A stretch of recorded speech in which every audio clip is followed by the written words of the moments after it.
Guys, so today I'm going to show you how to get this really cool glowing effect on your images, otherwise known as the Orton effect. So this is super easy to do. It only takes like 20 seconds in Photoshop. Let me show you. So first thing you want to do is duplicate your layer. You can do this by pressing Ctrl J or right clicking your layer and pressing duplicate layer.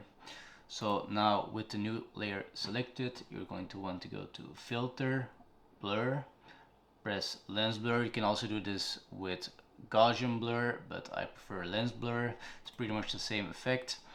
Then all you have to do is set your radius to 90 and press OK. So don't worry, this is normal. All you have to do is change your blending mode to lighten.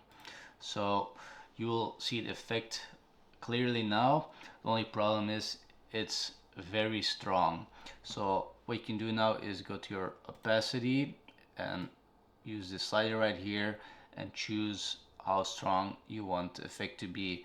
Usually I personally use between 20 and 30, but it's really up to you.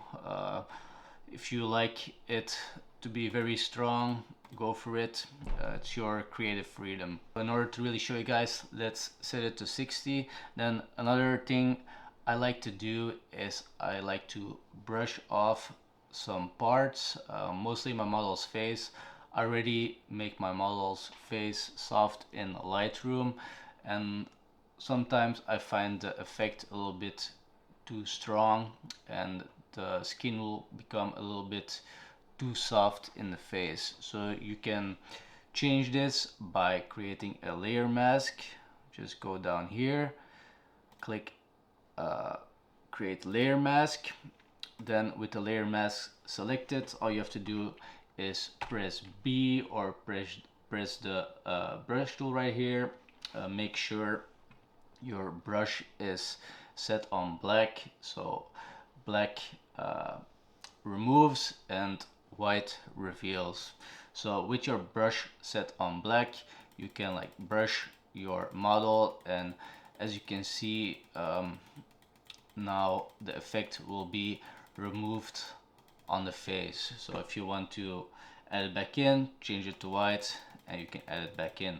So that's it, super easy. You can even make a macro out of it, which is what I did. So if I press F2, it will create a layer mask and everything I did beforehand. All I have to do is change the opacity.